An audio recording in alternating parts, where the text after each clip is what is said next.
कौशल प्रदेश, जिसकी स्थापना वैवस्वत मनु ने की थी, पवित्र सरयू नदी के तट पर स्थित है।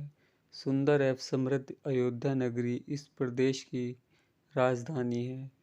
वैवस्वत मनु के वंश में अनेक शूरवीर, पराक्रमी, प्रतिभाशाली तथा यशस्वी राजा हुए, जिनमें से राजा दशरथ भी एक थे। राजा दशरथ वेदों के मर्मज्ञ, धर्मप्राण, दयालु, रणकुशल और प्रजापालक थे। उनके राज्य में प्रजा कष्ट रहित, सत्यनिष्ठ एवं ईश्वर भक्त थी। उनके राज्य में किसी का किसी के भी प्रति द्वेष भाव का सर्वथा अभाव था।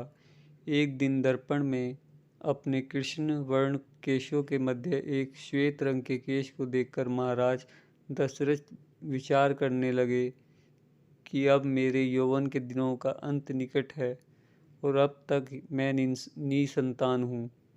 मेरा वंश आगे कैसे बढ़ेगा तथा किसी उत्तराधिकारी के अभाव में राज्य का क्या होगा। इस प्रकार विचार करके उन्होंने पुत्र प्राप्ति हेतु पुत्रेष्टि यज्ञ करने का संकल्प किया। अपने कुलगुरु वशिष्ठ जी को बुलाकर उन्होंने अपना मंतव्य बताया तथा यज्ञ के लिए उचित विधान बताने की प्रार्थना की।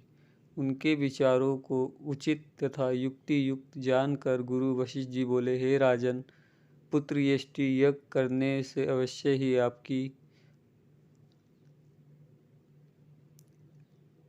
मनोकामना पूर्ण होगी, ऐसा मेरा विश्वास है।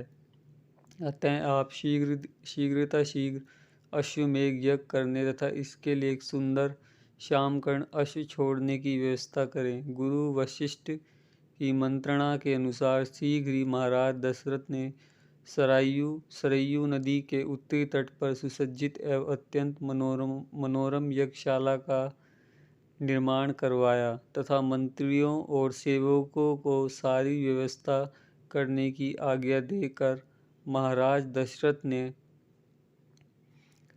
रानीवास में जाकर अपनी तीनों रानियों कौशल्या, कैकेयी और सुमित्रा को यह शुभ समाचार सुनाया। महाराज के वचनों को सुनकर सभी रानियां प्रसन्न हो गई।